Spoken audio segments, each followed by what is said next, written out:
Asante sana, karibu tena katika kurasa za mwisho kwa weekend hii, siku ya Jumamosi, tukiwa tena na tunasema na moyo mkunjufu, tukiwakaribisha katika kurasa za mwisho tuweze kuangalia yaliyojiri katika michezo, hususan wiki hii yote.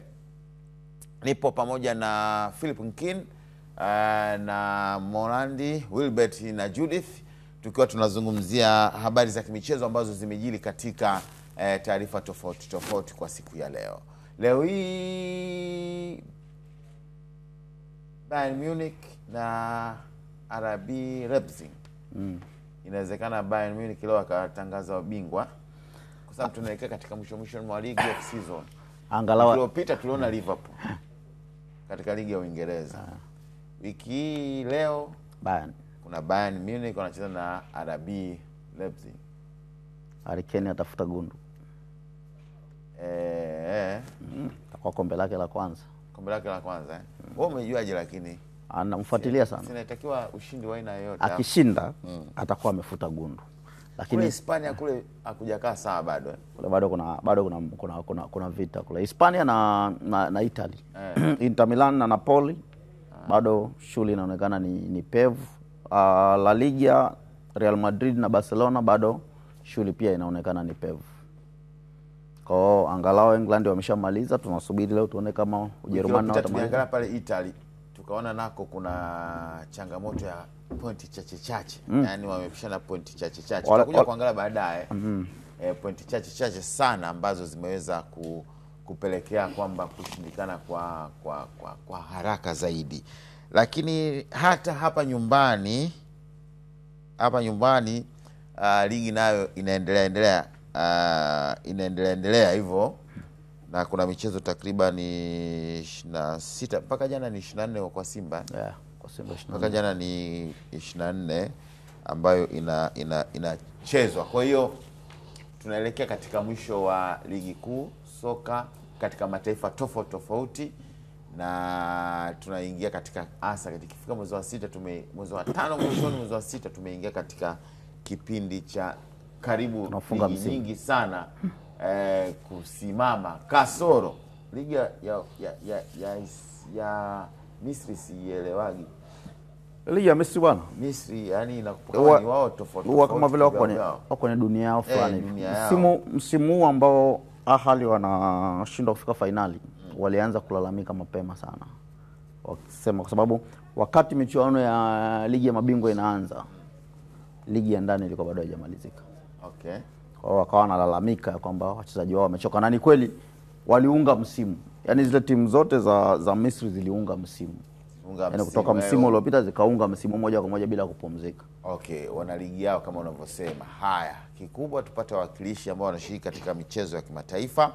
Na kwa sasa basi hapo baadaye tutajiunga na mwenzetu Gift Macha. Yeye yupo nchini Misri, akiwa anafuatilia michezo ile ya chini ya umri wa miaka 20, ni Ngorongoro Afcon Ngorongoro Afcon, ambapo leo hii Tanzania itaingia uwanjani kucheza na Sierra Leone. Mechi ya pili baada ya mechi ya kwanza walifungwa na Afrika Kusini goli moja.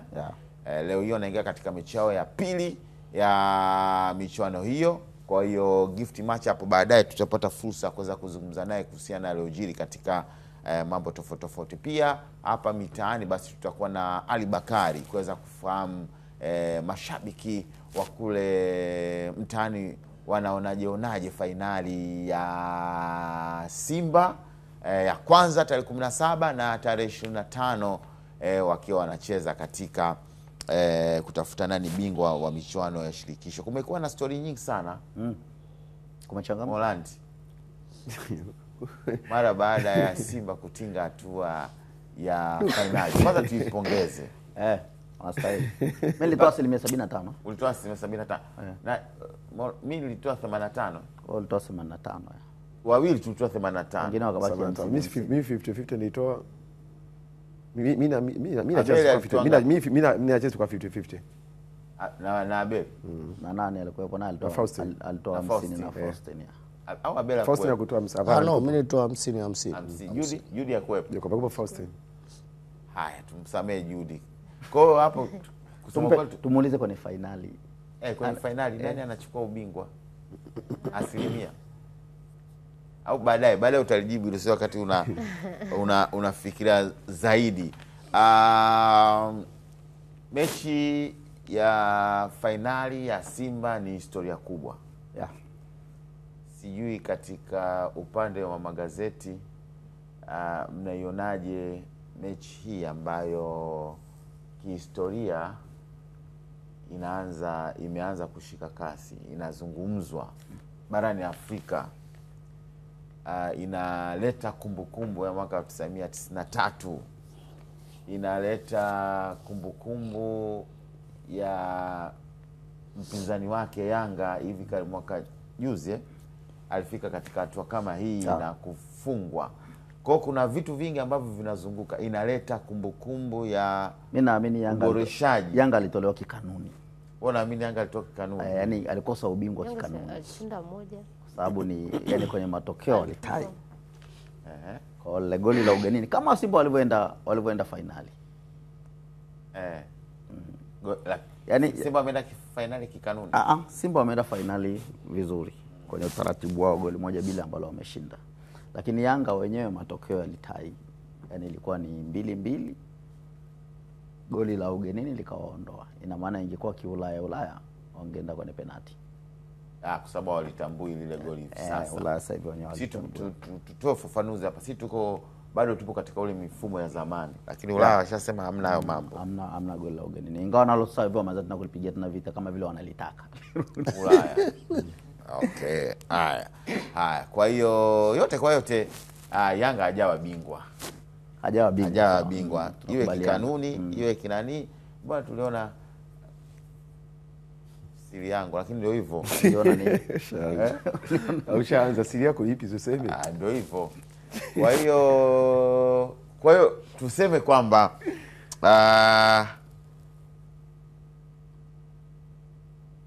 kuna kazi kubwa ya kufanya. Yeah. Simba naambiwa wanaweza akawahi kuondoka kwenda Morocco.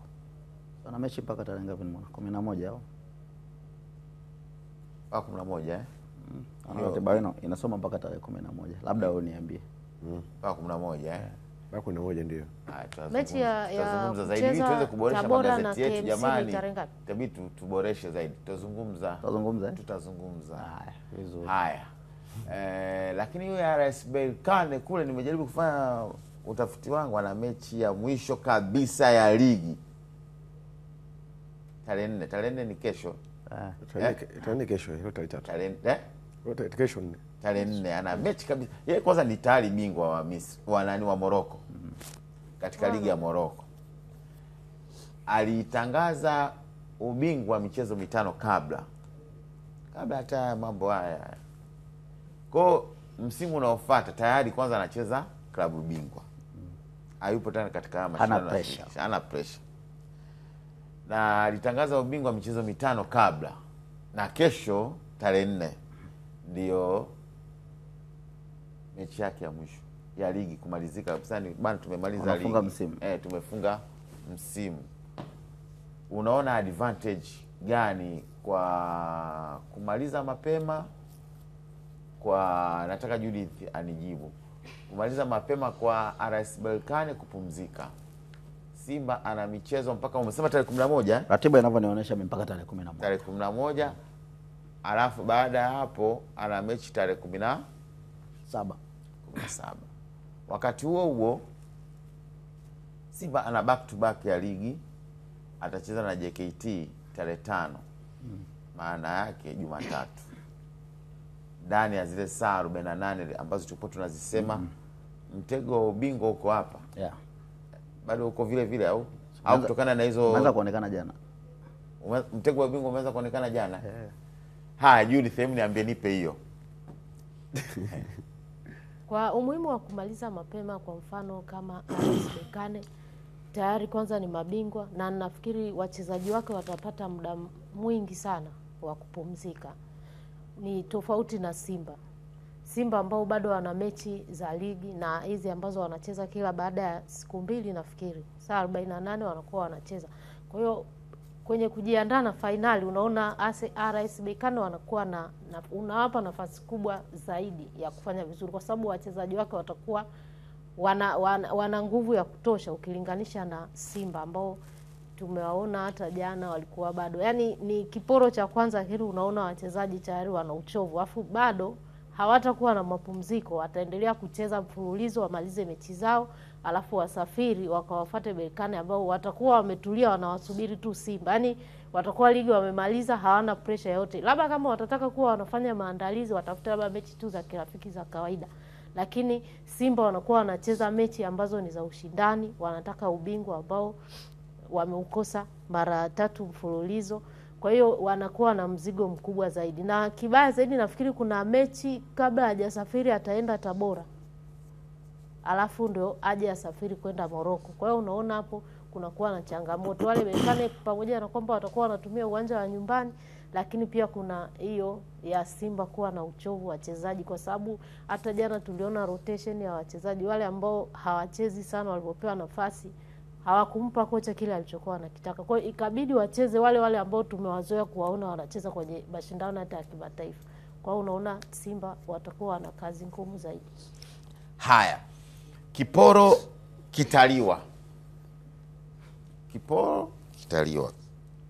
Hii ni dabi Yanga na Simba. Pambano la watani wa jadi katika gazeti la Mwana Sports. Wamechonganisha kidogo. Pambano la watani wa jadi lilishindwa kufanyika Machi 8 baada ya bodi ya ligi kuahirisha dakika chache kabla ya kuchezwa na Yanga. Ni katika gazeti la Mwana Sports. Kwa sababu tunataka Abel azungumza, hajazungumza Abel kwa namna yote ile. Mimi nataka nimuulize swali. Ngoja kwanza nimuulize mimi. Unaanza wewe. Anza wewe. Sababu nataka nimuunganishie hapo kwa Judy. Kwa Judy. Wacha mimi niulize. Karibu. Asante. Bwana Abeli. Naam. Wewe ulitaka pambano la watani wa jadi tarehe gani icheze? Mimi nilitaka au nilitamani? Ulitamani ichezwe tarehe gani? Hata kwa tarehe au nikuache kwanza ufikirie tarehe kati ya Jumamosi, kati ya Ijumaa, Jumamosi na Jumapili. Ngoja basi nikuache mimi hata sitaki usinipe muda. Lini? Mechi zote za ligi zikiisha. Mechi zote za ligi. Hiyo ndio hiyo mechi ya mwisho. Jumamosi au Jumapili ya hiyo ndio hiyo mechi ya mwisho ya ligi, yani ya msimu. Tuweke sawa, maana tujui date. Ligi inakwisha. Baada ya ligi kwisha tu Jumamosi ya kwanza ya baada ya ligi kwisha au Jumapili ya kwanza baada ya ligi kwisha. Siku yote kati hizo. Kwani hapo si kuna playoff? Au na maana ligi ikisha wapi? Playoff ni sehemu pia ya ligi. Ya ligi. Kwa mpaka na playoff. Kama kuna au playoff, kama lazima wacheze kabla ya playoff. Lazima wamalize kwanza. Lazima wacheze na playoff, kabla ya playoff. Kabla ya playoff. Mchakato wote wa ligi lazima uishe. Ligi yenyewe main. Ili waweze kupata yani kwa mfano waweze kupata mahesabu halisi yalokamilika. Ngoja kwanza. Simba na Yanga wakicheza wao mechi ya mwisho inaathiri nini playoff? Haiathiri kitu chochote. Yaani inaathiri nini playoff? Simba na Yanga wakicheza mechi ya mwisho wao wenyewe. Sawa. Kwa hiyo wewe matamanio yako mpaka na playoff. Mimi siku ambayo playoff inachezwa Simba na Yanga wacheze siku hiyo hiyo. Sasa uone sasa hiyo itakupo atunyima haki itakuwa imeondoa ngoja kiuhalisia itakupa imeondoa uligi umekupo kama hasa uligi babu uligi kwani hakuna siku ambapo tunashuhudia mechi za ligi zinachezwa 3 kwa siku. Hiyo inakuwa ni dharura. Kama ikichezwa saa playoff vipi Judy? Playoff zichezwe saa 10. Sawa. Saa 10 kuna mechi zinachezwa saa 1 ikicheze mechi ya Simba. Kuna mechi zinachezwa saa 8, saa 10, saa 1. Sawa. Ndani ya mechi ya siku moja zinachezwa mechi 3. Ukisema mechi kwa sababu mechi ya playoff inakuwa ni moja. Umeona? Ukisema mechi saa 8 Simba na Yanga kwa saa 11, saa 12. Sisi tumeweka utaratibu wa ligi kwa takriban kama misimu mitatu. Wanapocheza wale jamaa hakuna mechi nyingine yote. Sasa hiyo championship wote tunasimamisha. Hiyo sasa hata kwenye kanuni za ligi kuna neno dharura na upekee. Sawa, hatukatai. Lakini kwa nini tujiweke katika msongamano wa msongo wakati ni mechi ya mwisho? Swala ni muda. Unajua kuna kitu amesema nani hapa, nani Chazi? Kama mechi inaweza kuchezeka saa 8, saa 10 na Simba na Yanga zinacheza na saa 1 usiku. Kuna shida gani hapo? Shida kwa mfano yule mtazamaji au shabiki anataka kuhudhuria mechi zote mbili. Uweze kuhudhuria za play ya mechi za playoff anaendaga zinajaaga. Anataka atoke kula aende huko. Zile procedures.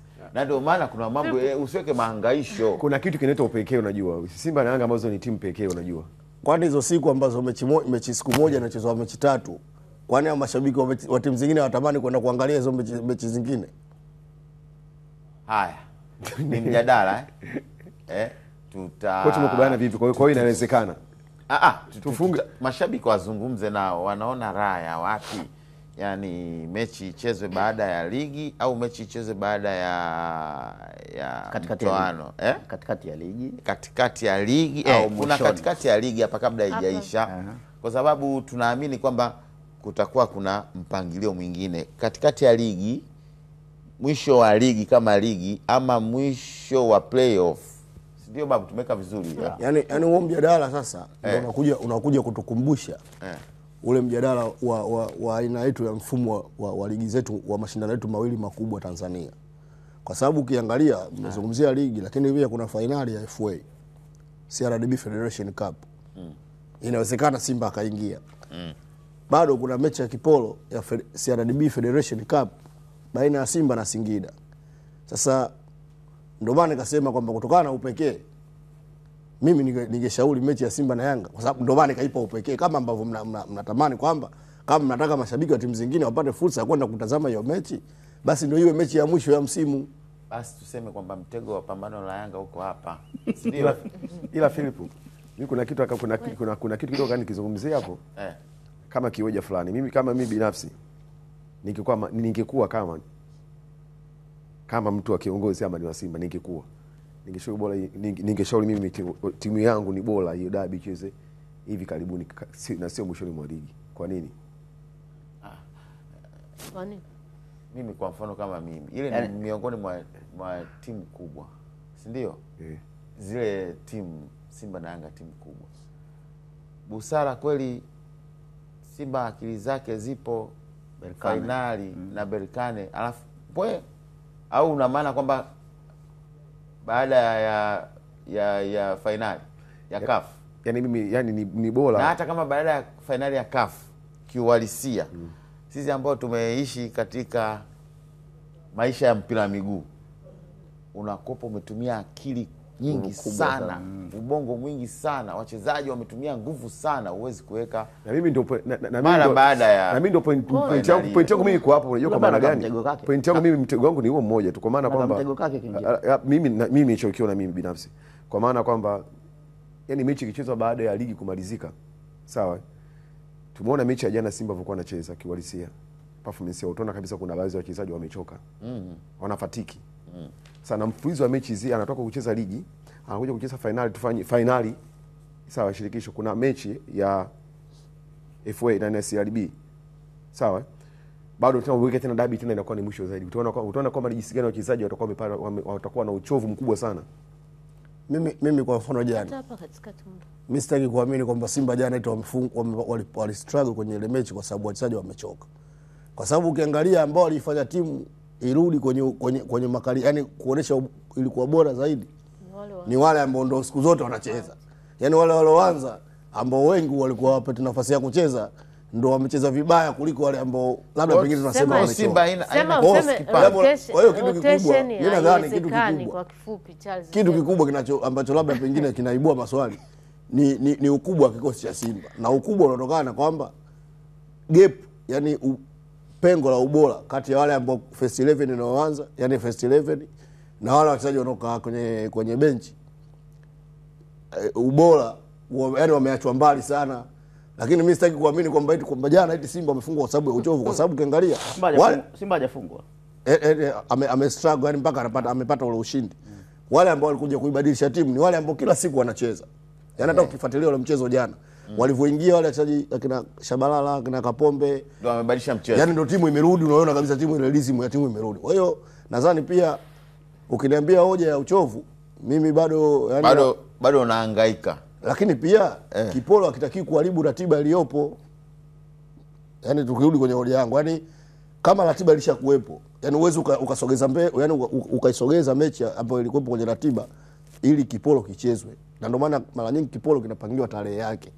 Yani uwezi ukasema kwamba natoa mechi hii ili kichezwe kiporo afu hii mechi itachezwa siku nyingine. Kwa wewe hoja yako kama kiporo kimepangiwa tarehe, alafu kiporo hicho kilichopangiwa tarehe hicho kikapelekwa tena mbele, wewe unaona hoja sio hoja? Yani kwa maana ipi? Kiporo anamaanisha mechi ilikuwa tarehe 8. Tarehe 8. Haikuchezeka tarehe 8. Kikazidi kuwa kiporo. Sasa tarehe 8 haikuchezeka, sio kwamba yani ile tarehe 8 ndio maana nakwambia kuna upekee. Yani kitendo cha kutochezeka tarehe 8 maana yake tayari kishakuwa kiporo. Sasa tayari kiporo. Sasa hicho kiporo. Uwezo watoa sasa mechi hicho kiporo cha tarehe 8. Kikabaki siku chache kikapelekwa tena mbele. Akijabaki siku chache kwa sababu kilikuwa kijapangiwa tarehe. Kimeshapangiwa ndo tarehe 8. Kimepangiwa vipi tarehe 8? Tunakubali katika viporo vipo viporo 1 2 3, si ndio? Kiporo cha miongoni mwa kiporo ni tarehe 8. Kile kiporo cha tarehe 8 tena kikapelekwa tarehe za mbele huko, kikatolewa pale tarehe 8.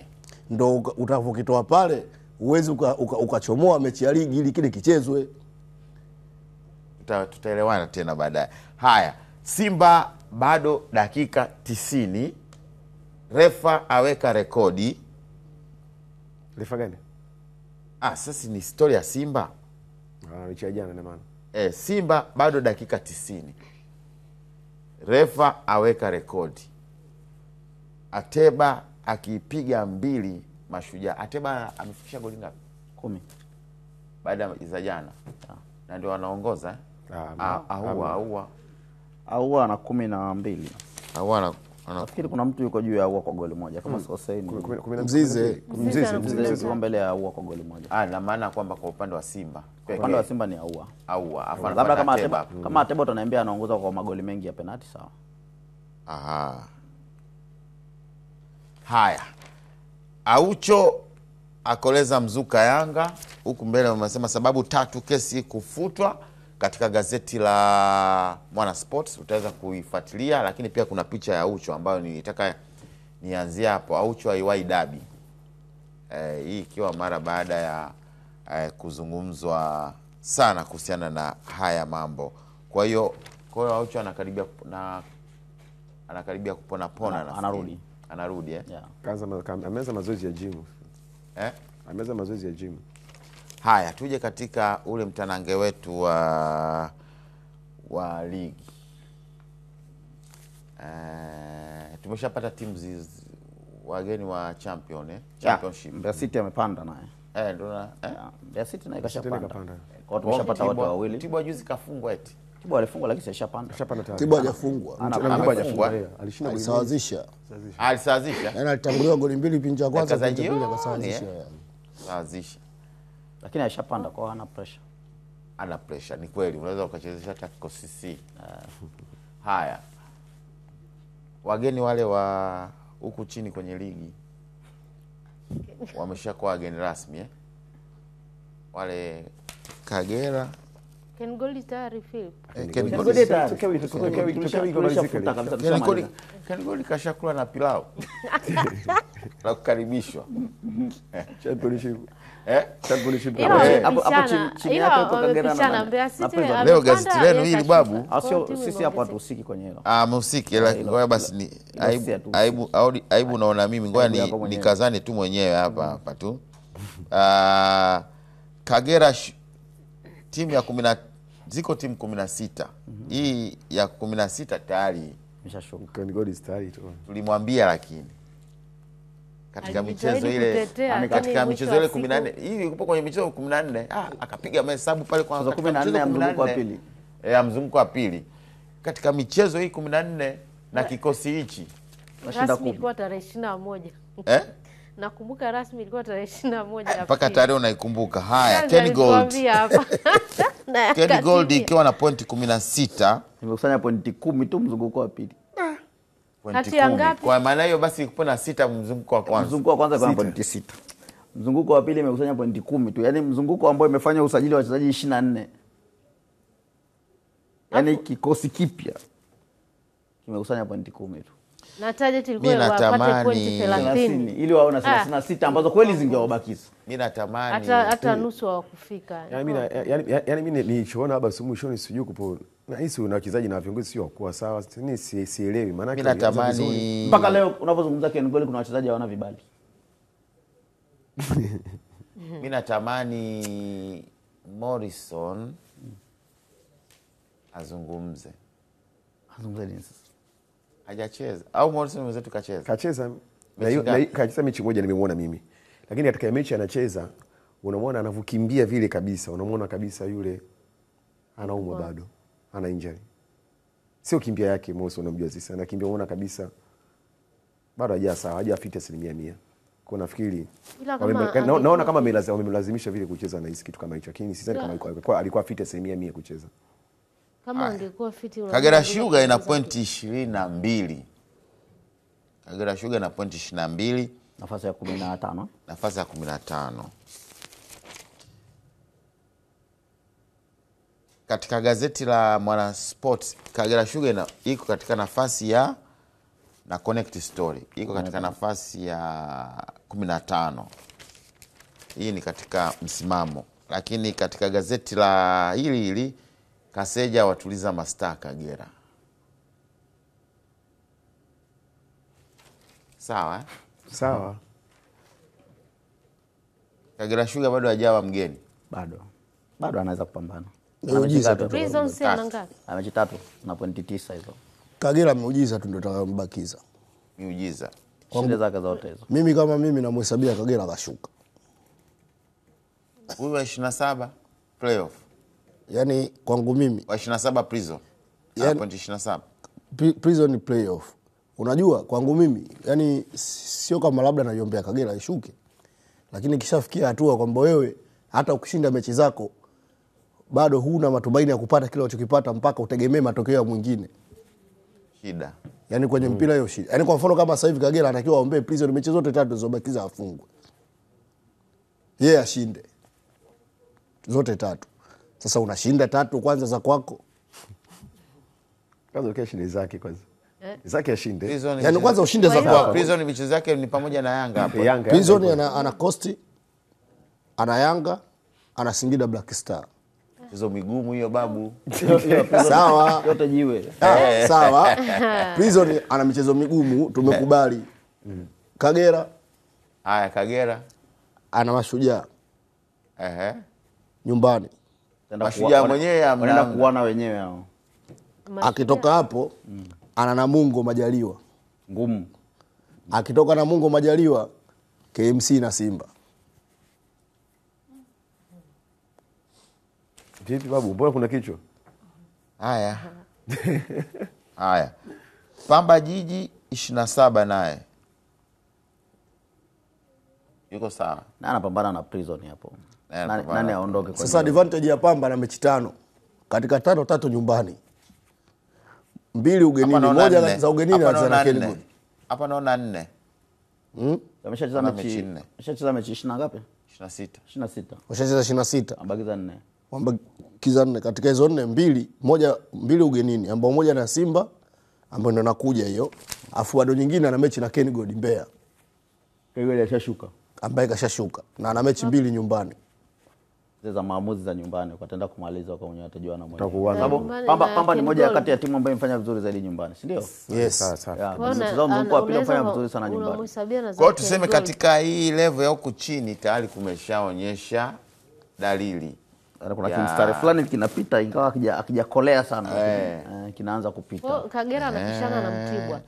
Pale anaweza kupishana. Nafasi ya 3 kati ya 8. Nafasi ya 3 kuna Azam ina pointi 54, kuna Singida Black Stars ina pointi 53. Tabora yeye yuko kwenye 37 pointi. Tabora yani Tabora huko juu hata haizi kufika tena. Koni 54 kwa 53 hao wawili wawili ndo wanawania nafasi. Wanawania. Uhakika wa nafasi ya 3 ni kwamba unakwenda kwenye mashindano ya kimataifa. Una uhakika moja kwa moja.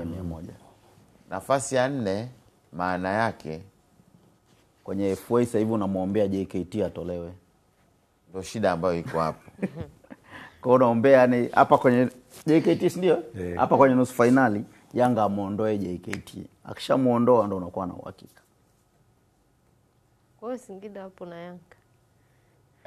Nasema kwa hiyo Singida inabidi waiombee Yanga, ndio hapo na Yanga. Hata Azam. Yaani sasa hivi Azam na Singida wanatakiwa waiombee Yanga ishinde kwenye ili wawe na uhakika zile timu zote zimetimia. Azam anaiombea Yanga kwenye FA. Ile si kwenye FA. Ili yaani ili Azam na Singida wawe na uhakika. Wanaiombea Yanga imuondoe JKT. Yanga ndio mwokozi wao. Afu timu nne zote zitakuwa zimeingia zimebaki ambazo zina uhakika wa kwenda mashindano ya kimataifa. Sababu hapo Tabora hawafikii huko juu. Sijui umeelewa hapo sasa. Umeelewa. JKT akienda finali. Kwa hiyo kuna kukaa kwenye kochi na kuangalia matokeo ya mtu mwingine ukafaidika nayo. Yanasaidia sana. Azam na Singida wamebakiza pointi ngapi, mechi ngapi hapa? Hapo bana, Azam yeye ana pointi 54, amecheza michezo 27. 54 ongeza 9 na kwa 65. Singida ana pointi 53, amecheza michezo 27. Kwa mechi zao siko sawa Singida. Kwa maana hiyo kama Simba anashinda mechi yake moja. Simba bakiza pointi 90 tu, nani pointi 3 tu ile ya nani? 4. Kwa sababu kama Azam ana 50 ngapi? 4. Ana 54. Maana yake akishinda mechi zake 3 za mwisho anakuwa na 63 ambazo zitafikia point, yani zitafikia point ambazo yani anaweza kumaliza akiona, ambazo Simba akishinda mechi moja ndio inakuwa. Kwa hiyo Simba sasa hivi anatafuta pointi 4 ili ajihakikishie ligi ya mabingwa. Kwa sababu akishinda anakuwa na 64 ambazo hazitaweza kufikiwa na Azam au Singida. Okay, haya. Katika upande wa makala makala kuna dondoo katika ukurasa wa 6. Kuna dondoo, kuna maoni ya mashabiki. Hapa kwenye maoni ya mashabiki hapo unaweza ukakaa tu peke yako ukasoma maoni ya mashabiki, lakini pia kuna makala inasema kwamba lala salama, ligi kuu haki itendeke. Kichwa cha habari ambacho kipo katika gazeti la Mwana Sports. Pia usemi wa usiku unaweza ukapata hapo na vitu vinginevyo ambavyo vipo katika gazeti la Mwana Sports. Lakini katika gazeti la Mwananchi kwa nyuma, sababu 3 kufutwa kesi Yanga, unaweza ukaifuatilia hapo, ambao pia ipo katika gazeti mama la Mwana Sports. Mwamuzi aweka rekodi, unaweza ukafuatilia hiyo rekodi ya namna gani ambayo mwamuzi ameweka katika gazeti la Mwananchi. Labda nisome tu kwa juu tu. Kwanza kwenye kesi ya CAS, naruhusiwa kusoma maandishi mekundu madogo si ndio Kwenye kesi ya CAS hapa wanasema kichwa cha habari ni sababu 3 kufutwa kesi Yanga. Lakini kuna ngazi zimekiukwa, hivyo CAS wamegundua kanuni ya TFF ibara ya 26 na 26 au ukianzia 22.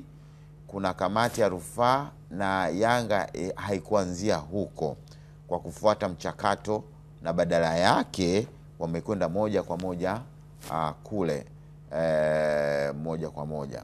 Kwa hapa unaweza ukaona, na pia nani kasema? Huyo kasema Alois Komba. Alois Komba ni mwandishi nguli, sasa hivi ni wakili. Si ndio Mwandishi nguli sasa hivi ni mwakili na ni mfuatiliaji wa haya mambo ya ubobezi wa michezo.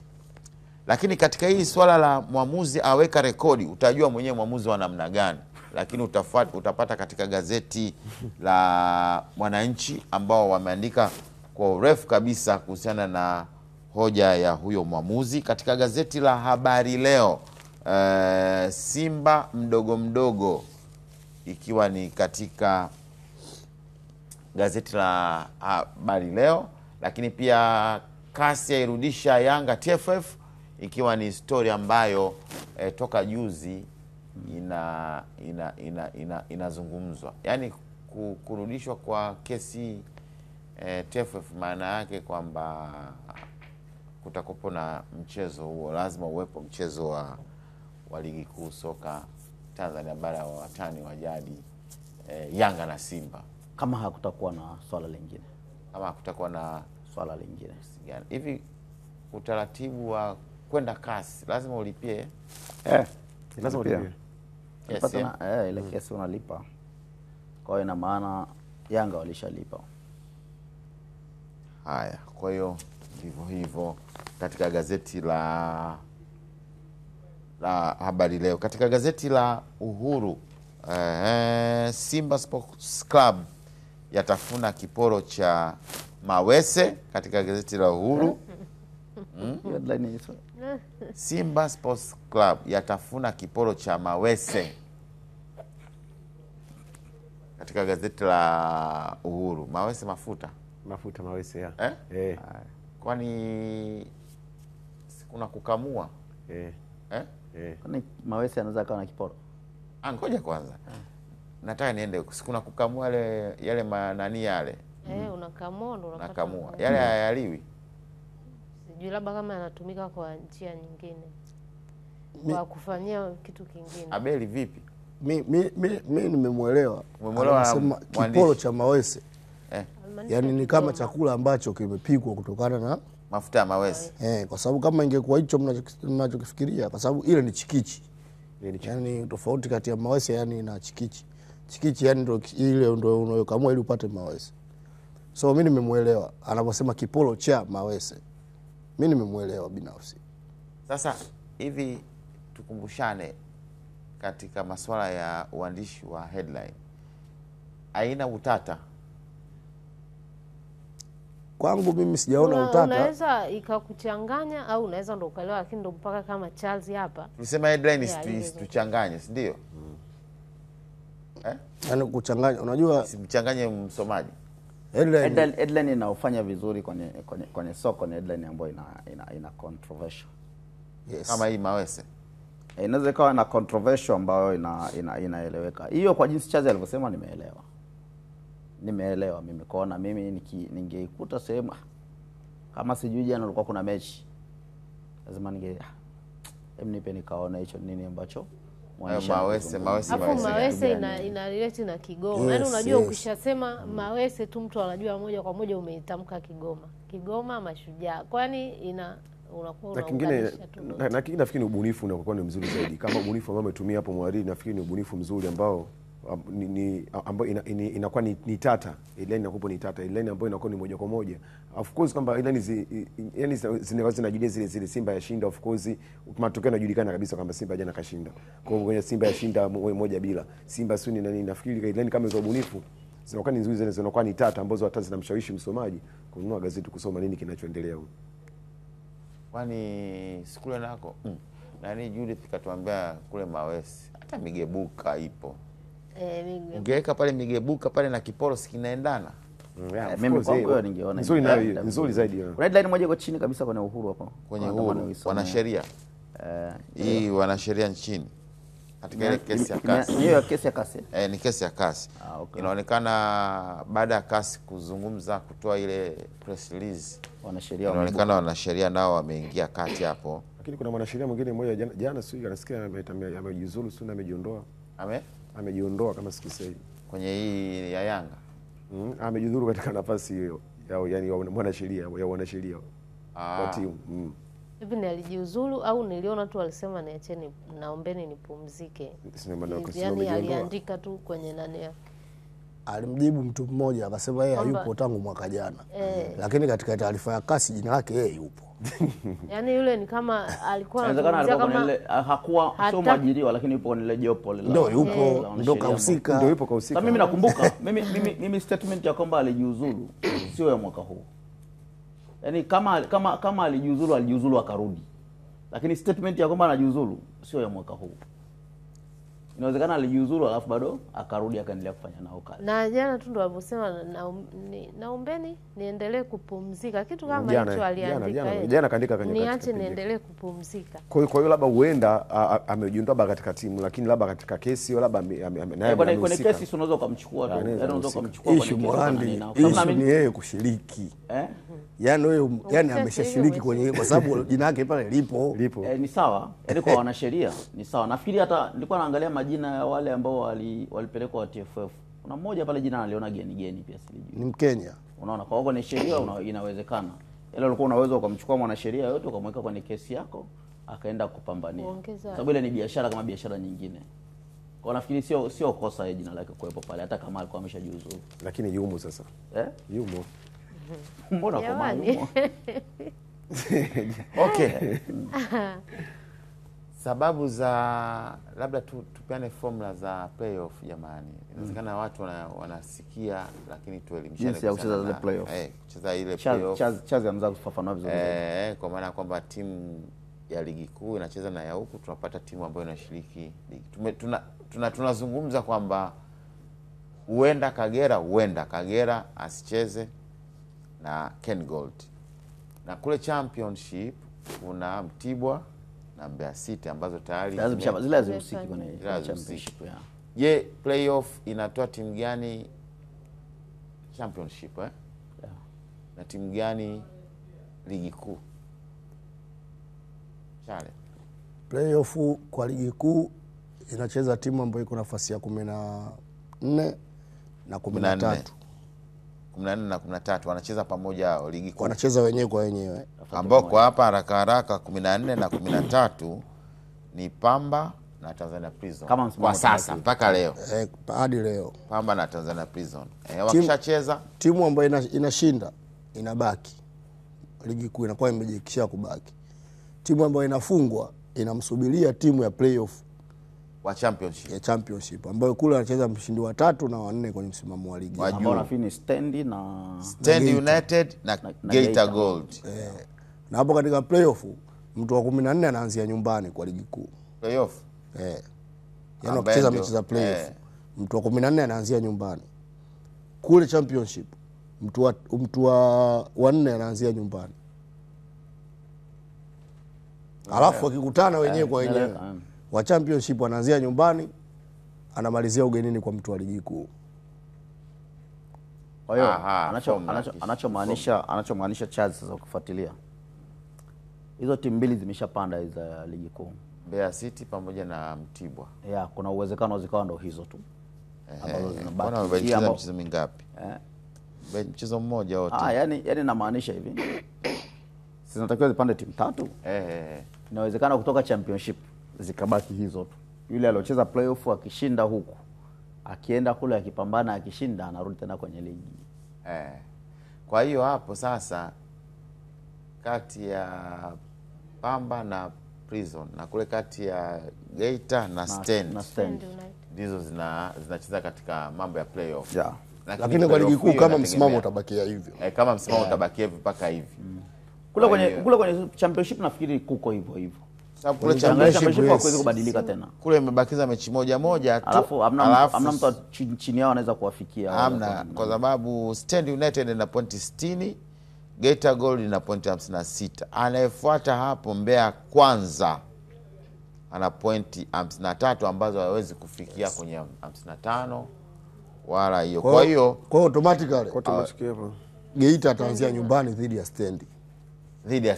Yes. Kwa tayari tushapata hiyo. Geita ataanzia nyumbani dhidi ya Stand. Alafu huku sasa ndio bado mchakato haijakaa sawa kwa sababu ukiangalia kwa haraka hapa kwenye msimamo wa ligi kuu tumesema 13 na 14. 13 na 14. Tuangalie kama kuna hisia za kubaki. Mpaka kufikia jana Pamba Jiji ana pointi 27, Prisons ana pointi 27 ambazo zote hizi mpaka jana 26 kwa 27. Wanafuata nani juu yao? Juu yao kuna nani? Juu yao yuko nani? Juu yao pale yuko Fountain Gate. Naye ana pointi 29. tutazungumza kwanza. Hebu twende Misri katika mji wa Ismailia. Wenzetu Gift, habari za wakati huu? Naamini sisi na Misri sisi na Misri ni kama vile Ismailia. Sisi na Ismailia Misri ni kama vile tupo muda sawa hivi.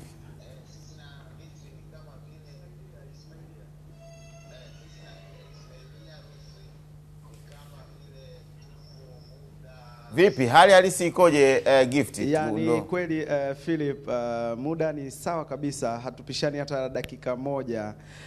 Tofauti ni kwamba kwa msimu huu hapa Ismailia nasema utofauti ni kwamba hapa Ismailia kwa wakati huu ni kwamba usiku ni mfupi kuliko mchana, kwa maana ya kwamba giza linachelewa kuingia. Mpaka majira ya saa 2 usiku hivi ndio giza linaanza kuingia Philip, na asubuhi kunawahi kupambazuka kwenye saa 11:30 alfajiri hivi kunaanza kuonekana kuwa na mwanga. Kwa hiyo ni kipindi ambacho hatupishani masaa, lakini hapa usiku ni mfupi kuliko mchana kwa kipindi hiki.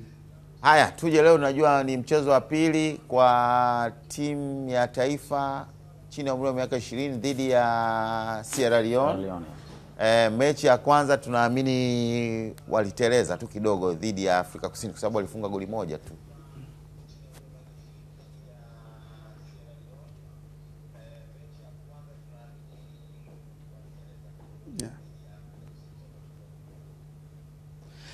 Naam, ni kweli ni mchezo muhimu sana Philip, kwa sababu mchezo wa kwanza ukishapoteza kwenye mechi hizi za kufuzu inakuwa kidogo ni changamoto, kwa maana ya kwamba michezo inayobaki inakuwa ni michezo ambayo hutakiwi kupoteza kwa namna yoyote ile.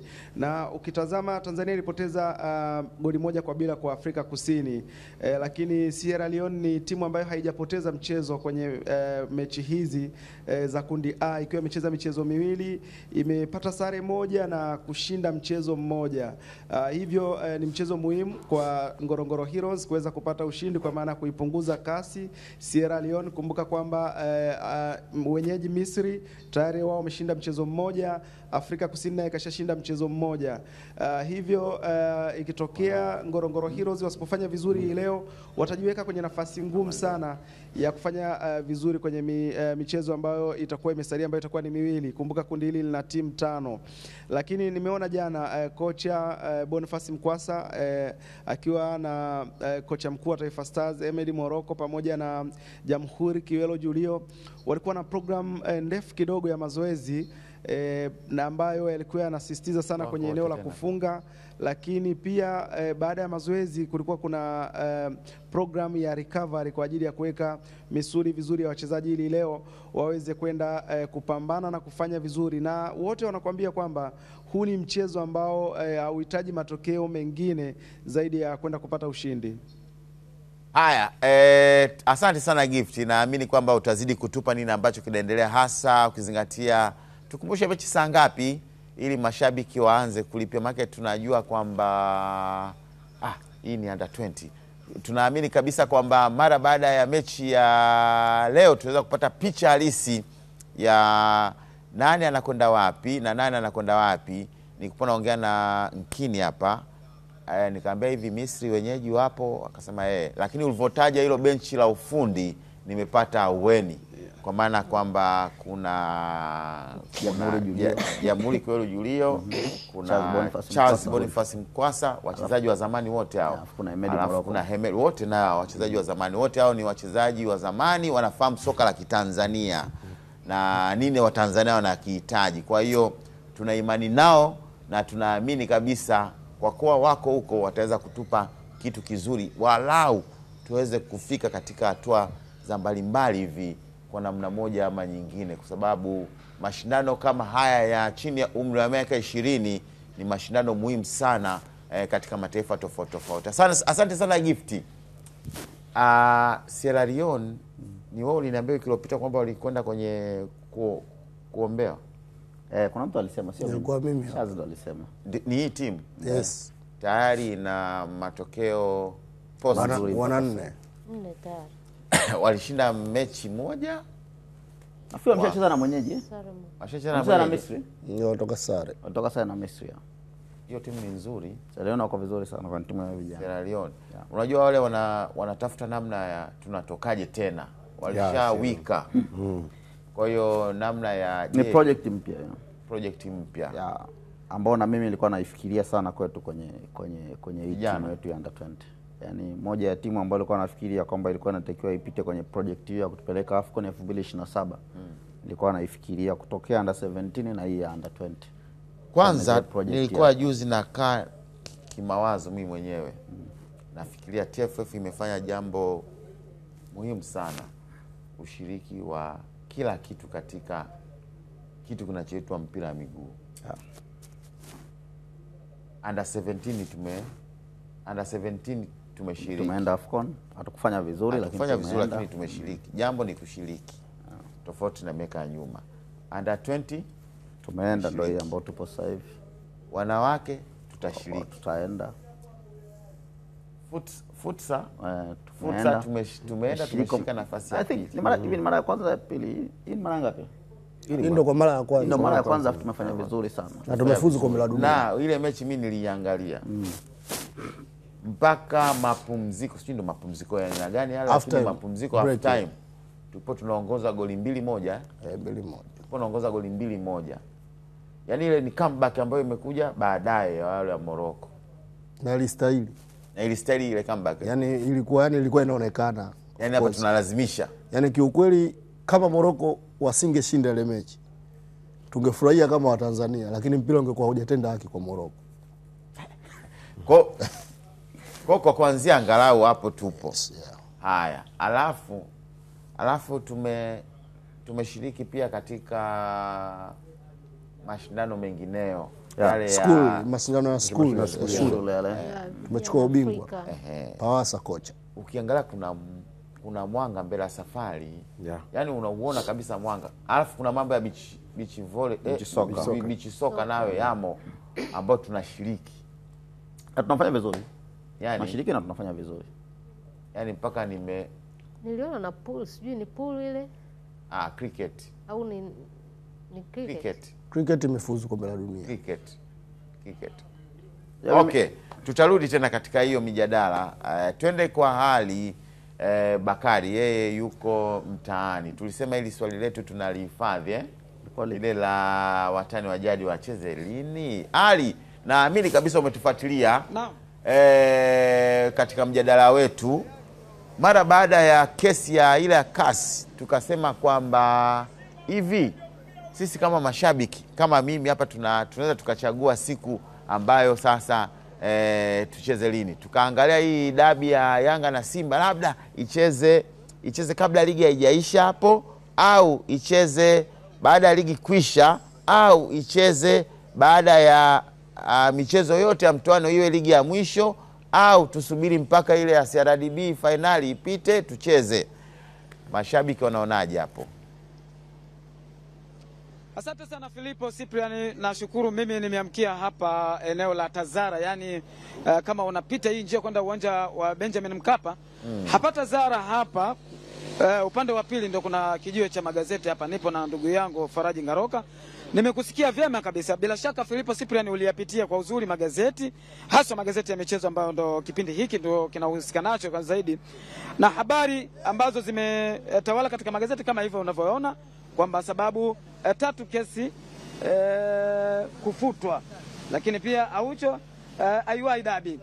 Sasa hayo ni baadhi tu ya mambo ambayo yameandikwa katika magazeti, na ni kweli kabisa habari hiyo kuhusiana na ile kesi ambayo ilipelekwa na Young Africans kule kasi ndio imetawala katika magazeti mengi hapa. Lakini kutokana na muda, twende moja kwa moja katika kile ambacho umeuliza Filipo Cyprian, ya kwamba mashabiki wanataka hiyo mechi ya dabi ipangwe lini, kwamba kabla ya ligi kuisha au baada ya mechi zile za finali ya CRDB Bank Federation Cup. Tupo hapa na mnyama na jezi yake kabisa. Bwana, mambo vipi? Safi Ali. Upo vizuri? Upo vizuri. Wewe unaitwa nani? Mimi naitwa Bakari Gombe.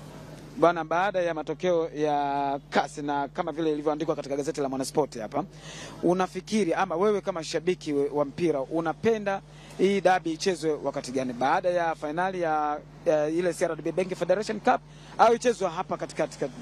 Mimi kutokana na timu yangu jinsi ilivyo Simba sasa hivi, dabi ipangwe siku yoyote, kwa kuwa sasa hivi kwa uwezo wa timu yangu na kila mtu kaona tulichokifanya, yaani dabi ipangwe siku yoyote, kwa sababu wao wasio kwa sababu bwana mechi mmechezwa mpaka Simba ashinde mechi zake zote, sio hivi na hivi. Hata sababu hizo tucheze mechi kabla ya kujulikana bingwa nani, kabla ya hajajulikana bingwa nani. Okay, sawa, ijulikane bingwa nani. Bwana vipi? Unaona kama unatamani sana kuongea. Tamani vibaya sana. Kwema kwanza? Kwema kabisa. Wewe shabiki tu? Mimi Msimbazi. Wewe Msimbazi. Wewe unatamani dabi ichezwe lini? Cheza hata kesho kutwa. Yaani kabla hata mechi ya kimataifa haijacheza. Tucheze tujue. Yaani kabla hata Yaani kabla ya finali? Kabla ya finali tucheze tujue nani bingwa, maana dharau mizidi bwana. Nani wanadharau? Wanadharau Yanga, wanatudharau sana. Nasema wao si mabingwa kila siku, kila mwaka mabingwa. Sisi wenyewe tuna hasira, tunataka ubingwa mwaka huu. Sawa. Ngoja tumsikilize mwananchi na basikeli yake hapa amekuja. Bwana mambo vipi? Shwari. Upo vizuri? Fresh kabisa. Bwana kwa jezi yako unaonekana ni mwananchi, sio? Ndio. Mashabiki wa Simba wanasema dabi ichezwe yani hata kabla ya tarehe 17 ya mchezo wa mkondo wa kwanza wa finali ya CAF Confederation. Wewe unasema? Watauawa. Wewe unataka lini ichezwe? Mwishoni. Yaani baada ya ligi? Baada yani michezo yote iliyosalia hii mitatu iishe, afu ndio ichezo hiyo ya dabi. Unaogopa nini? Ili tuwafunge vizuri. Unaogopa nini? Siogopi chochote. Unaonekana kama unaogopa. Basi waje muda wote. Wewe unaogopa Simba? Siogopi. Bwana unaogopa? Siogopi. Sasa ichezwe lini? Alivyocheza wameongeza vipindi vitatu. Sawa, unataka ichezwe lini dabi? Vipindi vitatu jana. Dabi ichezwe lini? Hata weekend hii. Filipo Cyprian, wacha nirejeshe matangazo kwako. Kijana amemalizia hapa anasema hata weekend hii hapa. Weekend ndio leo hii hapa Jumamosi na kesho Jumapili. Sasa sijui lini anamaanisha. Kwako Mama Filipo Cyprian. Amesema vipindi vitatu. Anasema hata weekend hii. Asante sana. Wamecheza vipindi vitatu. Haya jamani, tumefika mwisho, lakini nina swali ambalo tunahitimisha hapa pamoja na Morandi, Judith na Charles Abel na Philip Mkini. Siasa na soka vinakwenda pamoja au lazima kitu kimoja kiende pembeni? Wala msijibu. Nendeni nalo mtalifikiria. Siasa na soka vinaendana. Wiki ijayo hiyo. Atugandishi. Tuweke nani mpaka wiki ijayo. Siasa na soka vinaendana. Asante sana kwa nukta hiyo, tunafika tamati kwa siku ya leo. Na nikujuze tu ligi kuu soka Tanzania bara itaendelea Jumatatu, lakini leo hii kuna michezo mingi sana itakayochezwa, ikiwemo mechi ya veteran kati ya Simba na Azam. Ulikumbuka hiyo? Niliangalia Simba na veteran leo. Niliangalia ya Baruti ilikuwa nzuri sana. Angalia na leo basi upate story kutoka kwa babu Hassan Mvula. Namfuatilia sana. Michezo mizuri Haya basi, twende tusubiri katika hiyo michezo. Kwa sasa tuna mengi, nikutakie utazamaji mzuri kabisa wa vipindi vinavyoendelea vya michezo.